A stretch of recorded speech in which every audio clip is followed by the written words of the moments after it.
This new e-bike from HONBIKE is their U4, so it's very different to the foldable 20-inch bike that I reviewed from HONBIKE.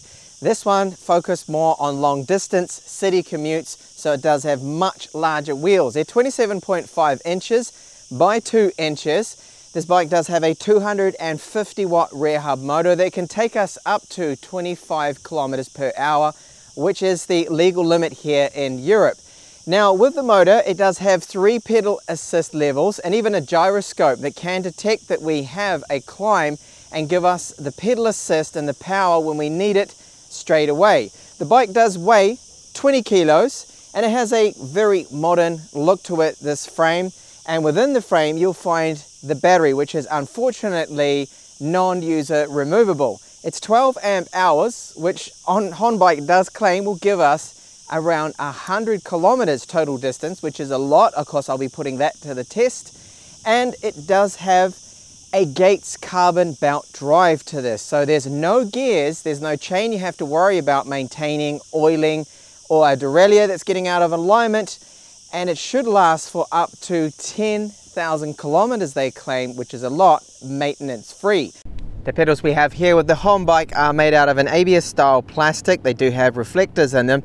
So they're not a Wellgo pedal and they're not metal ones, but so far they seem to be holding up well, and I guess they've gone for a lightweight pedal here. So the disc brakes at the front here, they are mechanical discs, unfortunately not hydraulic, and I think at this price point they should be hydraulic brakes. Now they're braking all right now, but initially I did need to bed them in quite a bit. So you see there's no quick release here. It's just a nut under this little plastic cover there to make it look all streamlined and nice, but it's going to be difficult then if you need to swap out the tire or change the inner or whatever, because you get a puncture because you can't just quickly remove it. Or placing this bike in the boot of a car, for example, the trunk of a car, you can't just easily remove that front wheel. Our tires are 27.5 inches by 2 inches wide. They don't seem to have any brand name that I can see on them, so no brand tires. The tread pattern, as you can see here, is more of what I would call a cross-country style tread. Now the good thing about them is the side walls do have this reflector strip all around. As you can see now at night time, great for safety, and we do have an LED tail light which is reasonably bright, and our front headlight with reflector, again good for safety, and it lights up the path ahead of me enough that I can ride safely at night. The seat is nice and wide, good bit of sponge to it. Overall it's comfortable, I've got no complaints with it. This HONBIKE U4 uses plastic mudguards both front and rear. They don't rattle and you don't have to worry about them ever rusting or corroding. They're a lot more durable than having steel painted mudguards. So having this Gates carbon drive here is both a pro and a con. The good thing about it is it's smooth, it's maintenance free, there's no oiling, you don't have to worry about getting a derailleur out of alignment, none of that. However, there are no gears, it's just a single speed setup. Now these belts are supposed to last for at least 10,000 kilometers, even up to about 20,000 kilometers. So without any gears, it means we're stuck in just that one fixed speed. So if you've got a lot of steep climbs, then you will have to put a bit of effort into it. It's certainly a bike that would get you fit with the steeper climbs, but later on I'll be doing my climb test and I'll let you know exactly how it fares. The HONBIKE U4 uses a 250 watt motor. It's running off a 36 volt system. It is a very small rear hub motor. You barely even notice that it has a motor, and it does not make a lot of noise. But I'll be testing out just how powerful it is later with my climb test, of course. So the seat post is adjustable and it does cater for rider heights of 160 centimeters up to 190 centimeters, maximum load of 120 kilos. The handlebars, well, you cannot adjust this. They are sadly fixed in place, so there's no way to raise it or drop it at all. So we have a bright color display here that is a little difficult to make out in direct sunlight. Now I can just see it here, but you can see it at night time because it is backlit. So we do have 3 pedal assist modes using the plus and minus buttons here on the left. So we do have, if you hold it down, then the function to turn on the headlight, and the tail light is separate. Okay, that one's just got a battery within it. It's running off its own power source, not the bike. And then if you press and hold this, you get the walk mode too. Now you notice that we do have this accelerator. With this EU version, it's only really just for engaging the walk mode. It's just good for pushing off and starting. That's it. It won't get you up to 25 kilometers per hour. You do need to pedal with the pedal assist for that. So the grips right here, while they are lock grips, they do have an Allen key right here. They spin around a little bit, and for me that's slightly annoying considering the price of the bike. That shouldn't be happening. The brake levers, they feel good, but I do wish they were hydraulic as mentioned. Our front brake lever has a bell here that's incorporated into it. It's loud enough to alert pedestrians that are walking in the bike lanes, which often happens here. They think it's for them and their dogs, not for bikes, even though it's clearly labeled bike lane. Now with our display here, we have our speed, pedal assist level, and then right at the top, that's our battery gauge. And it does represent each one of those bars, 20% of course, to let you know just how much battery you do have. Now to test out just how the HONBIKE U4 rides. So the frame size is good. I wanted to point out too that that kickstand has not let the bike fall over. It doesn't rattle either, which is one thing I really hate. So the seat is comfortable. Now there is no quick release with the seat post. So that's one thing you need to bear in mind. If you're swapping riders, you need to take the correct Allen key for that, so you can then of course adjust it or drop it down. Now the riding position, it is reasonably upright, not as much as the swept-back handlebar style, but not too bad. Now when I start to pedal, it's got a gyroscope, so it'll know that if you've got a climb or anything like that, but the pedal assist, it kicks in very quick. It's only about 1-2 kilometers or so when it will kick in when it detects that you are pedaling. Now if you do use this accelerator here, note that it's very slow and it's really just for pushing off or just walking the bike, because it will only take you, I'll just slow right down now, it's only going to take me up to about 7 kilometers per hour. So I'll press down on it now and very slowly I'm pulling away, and that's it. 7 kilometers per hour is all it's going to allow me to do. So that's quite slow. I think, but I'm not too sure though, I think this is just the EU version that does this. I think on the US models, other regions, it will allow you to go up to 25 kilometers per hour with it. So it is very smooth. The gate's carbon drive and the motor, can barely hear it. So we've got the 3 pedal assist levels. I'm in the maximum. I'm normally using either level 2 or 3.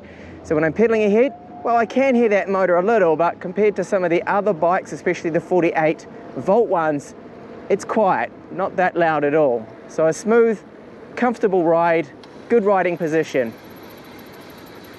So as soon as you do get up to 25 kilometers per hour, the motor will cut out and it won't really let you go over that because it is very hard. The way it's geared with that single gear, the ratio, you really need to absolutely pedal your guts out to get over 25 kilometers per hour, I have found. So if I really push it, I can get it up to about 30, but I'm spinning so fast and pushing really hard. It's not ideal. So my knees aren't anywhere close to the handlebars, plenty of space right there. And see how this bar is coming in at an angle. Now that was what originally put me off quite a bit when I first rode this bike. It felt like I was riding crooked and my handlebars weren't straight, because compared to other bikes, you'd always base where your handlebar is off this bar, and it feels like I always need to keep turning to the left to keep the bar straight. But if you don't focus on that, you just focus on your front wheel, because your front wheel and your seat, however, are in alignment. They have to be, and they are, otherwise it would feel very awkward if it wasn't. So once you get over that, it's great riding the bike. Right now I've got a very gentle, steady climb. I'm having to put a little bit of effort into this, but it's not bad at all. It's quite easy. I'm doing 22 kilometers per hour, but I'm riding now to where my steep test point is, and we'll see how the single gear and the 250 watt motor is going to fare. So this is my test climb point. Now straight away it's giving me power assist, pedal assist, which is great because it's got the gyroscope built into it. It knows that I'm going to need it straight away. Now this is about 25 degrees this climb. So it is steep, and this bike I think is only rated to about 20. It's only a 250 watt motor. They really do need to change the EU laws to increase that because it's just ridiculous. So now I'm having to put quite a bit of effort in. I do feel like now I need to drop it down a gear, but I don't have any gears of course. So putting more effort in, it's okay actually. This is doing a lot better than I thought it would. It seems to have a reasonable amount of torque. I'm starting to build speed up now. I'm at 13 kilometers per hour, 14, 15. So it isn't too bad. This is faring better than I thought it would at these climbs. But yes, you will have to put a bit of effort in. It's getting even steeper now, and I'm having to push quite a bit harder. Now for my braking test at approximately 30 kilometers per hour from this post, here we go. Full on emergency brake there. That actually wasn't too bad, but I have bed these brakes in now. I've given them probably about 20 kilometers before they start to brake and bite at a reasonable rate, which I would consider acceptable. Lots of tourists here at the moment. It is of course summer, so this is normal. They've closed it off to cars. We even got the little tourist train out that will take people right to the end of the coast here. And what about our range? So what kind of distance can I cover? So each of those battery bars represents 20% battery, and I am losing one of those bars every about 15 kilometers for me. So I'm looking at a range for me in these conditions that I'm riding of about 75 kilometers. Not quite that 100 kilometer range that they do claim this could do. Now I can see it being possible if you ride around mostly on the flat. I've gone up some climbs here. I've got a steep climb to get all the way home as well. And let's talk about those climbs. So because it's got a built-in gyroscope, if you happen to start pedaling on a climb, this is the great part about it. It gives you that power straight away, the assistance, where other bikes, it would take a very long time. So do like that. We've got the 3 pedal assist levels. I mostly use pedal assist level 2 and 3 just when it was steeper for some of those climbs. Now the climbing performance, it handled about up to around 20 degrees really quite well. You have to put a little bit of effort into it. And 25 and over, when I got to about just over 25, you do have to put quite a bit of effort into pedaling then. So it's a bike that will get you fit going up steep climbs because of the lack of gears. That's the downside to this carbon belt setup. The positive side is, of course, there's no maintenance. That should last for about 10,000 kilometers, even more than that. There's no oiling, there's no noise from it. It's very smooth and just basically maintenance free, which is what you want really out of these bikes. Now there's no rattling coming from this bike whatsoever, which is another positive. It's a big thumbs up from me. I hate it when bikes rattle away, and it's not doing that at all. It has a good set of lights on it. They're not too bad. The front headlights sufficient enough that you can ride around at night time safely. We've got the reflectors on the sidewalls of these tires, which is good. But what I don't like about the tires is the tread pattern, and they're very thin tires at that. For a city bike, I would put on more of a city tread pattern there, and something that would have better rolling resistance, but also more puncture resistance. I've already had one puncture already with this particular bike, which is not the best, of course, that you don't want that. So the 27.5-inch wheels do roll a lot better, and you can get up to a top speed pedaling by yourself of about 28, 29, not too bad, but you do have to put quite a bit of effort into it. The bike's weight, 20 kilos, not bad, and overall, I think it is a quality bike here, but it's expensive. It's around 1,600 euros. But when you factor in the competition, it's not actually priced too bad, considering it's got a 12 amp hour battery. Other bikes have only 7 amp hours.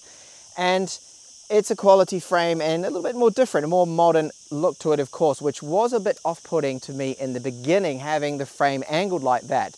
But the front wheel, the seat post and the rear wheel are all in line. It's just the frame kind of puts you off a bit, thinking you're not riding straight or the handlebars are straight. But once you get over that, it's perfectly fine. So what other things I don't like about it? Well, the brakes, I think they should be hydraulic. The braking performance is fine, but this price point, they should be hydraulic. They're also starting to squeal quite a bit and squeak, which is a little annoying. The grips here, well, I do think they should be different. They should swap these out because they're moving about. Even though they're lock grips, I've tightened them up to the maximum, they're still moving about a little on me. But overall, this is a quality, decent bike from them. Good frame finish, good paint job. It does get a thumbs up from me, the HONBIKE U4. So thanks a lot for watching this review here, and I hope to catch you in the next one. Bye for now.